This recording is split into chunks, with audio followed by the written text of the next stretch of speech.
Shalom, selamat pagi Bapak Ibu Saudara-saudari yang terkasih dalam Tuhan Yesus Kristus.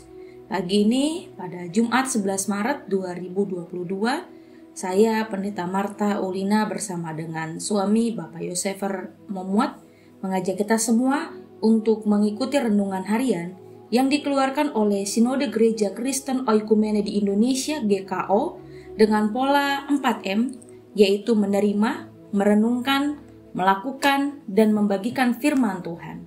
Dan hari ini kita akan merenungkan firman Tuhan dari Kisah Para Rasul 4 ayat 10-12 dengan tema Petrus di Pengadilan Agama.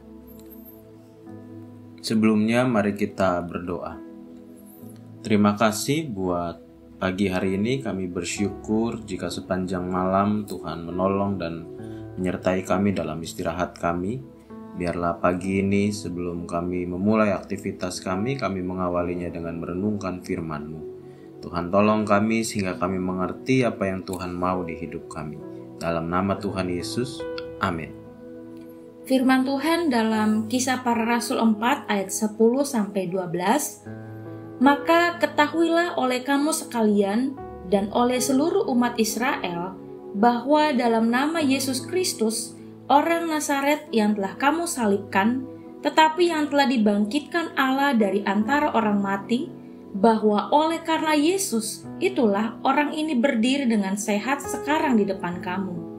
Yesus adalah batu yang dibuang oleh tukang-tukang bangunan, yaitu kamu sendiri, namun ia telah menjadi batu penjuru. Dan keselamatan tidak ada di dalam siapapun juga, selain di dalam Dia. Sebab di bawah kolong langit ini tidak ada nama lain yang diberikan kepada manusia yang olehnya kita dapat diselamatkan. Amin. Nah, dari bacaan tadi kita mau menggali isi Alkitab dengan beberapa pertanyaan. Yang pertama, apa yang diperkatakan Petrus di depan pengadilan agama? Menurut ayat pembacaan kita hari ini, Petrus yang sebelumnya diperhadapkan dengan pertanyaan, "Dengan kuasa manakah kamu bertindak demikian?" justru menjawab dengan menceritakan tentang Yesus yang disalibkan namun dibangkitkan Allah dari antara orang mati. Lalu, siapakah yang disebut yang terbuang oleh Simon Petrus? Di ayat 11 pembacaan kita hari ini, yang disebut yang terbuang adalah Yesus sendiri yang kemudian menjadi batu penjuru. Mungkin kita pernah ada dalam posisi ini. Sudah melakukan sesuatu yang baik tapi dipertanyakan, dicurigai, bahkan diperlakukan semena-mena.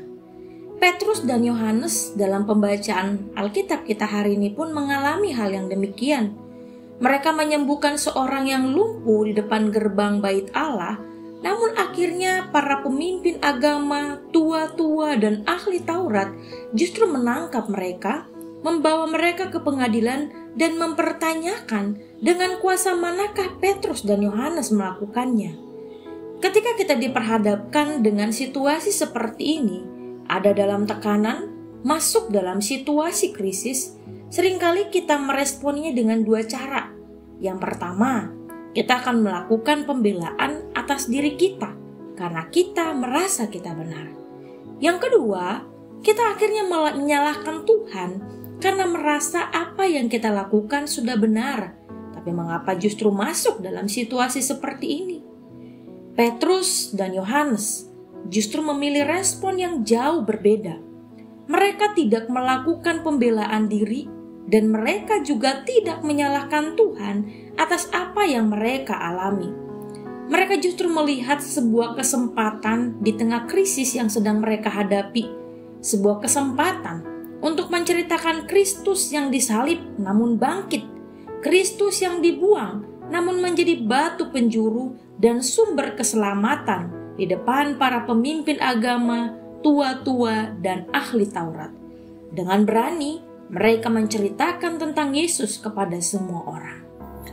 Menarik ya, apalagi jika kita melihat sedikit jauh ke belakang sebelumnya, waktu Yesus ditangkap. Petrus ditanya, "Apakah kamu salah seorang dari pengikut Dia?" Petrus saat itu menjawab, "Bukan," lalu pergi meninggalkan Yesus. Tapi setelah mengalami perjumpaan dengan Tuhan, Petrus mengalami perubahan yang luar biasa. Ia tidak lagi dikuasai ketakutan, tapi dengan penuh keberanian menceritakan Yesus di depan pengadilan agama dengan berbagai risiko dan berbagai kemungkinan yang bisa terjadi. Namun, seperti yang kita lihat, Petrus dan Yohanes tetap tampil berani menyatakan kebenaran.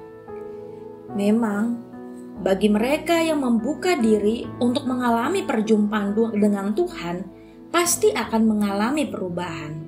Untuk itu, kita harus membuka diri kita untuk berjumpa dengan Allah setiap hari. Lewat apa?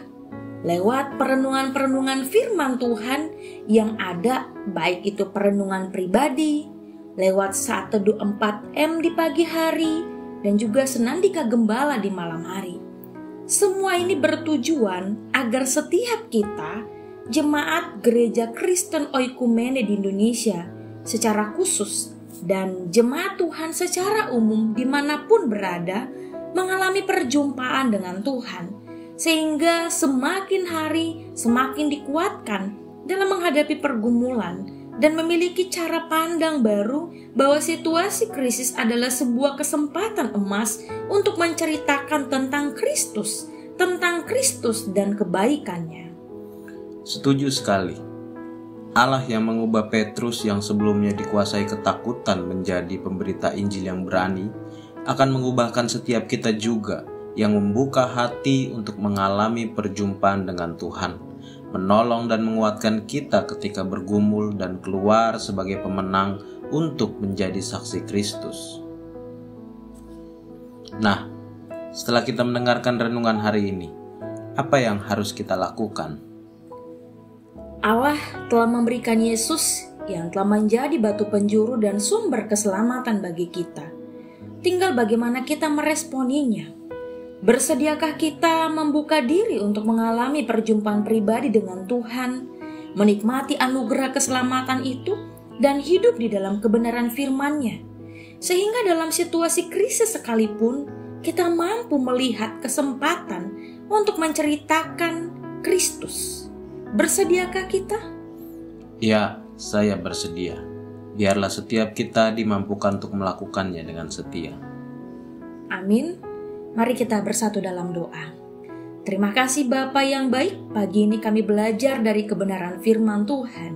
Kami belajar dari kehidupan Petrus dan Yohanes di saat mereka mengalami tekanan, di saat mereka diperhadapkan pada situasi yang tidak menyenangkan bagi mereka, tapi justru mereka dengan penuh keberanian memberitakan tentang Kristus.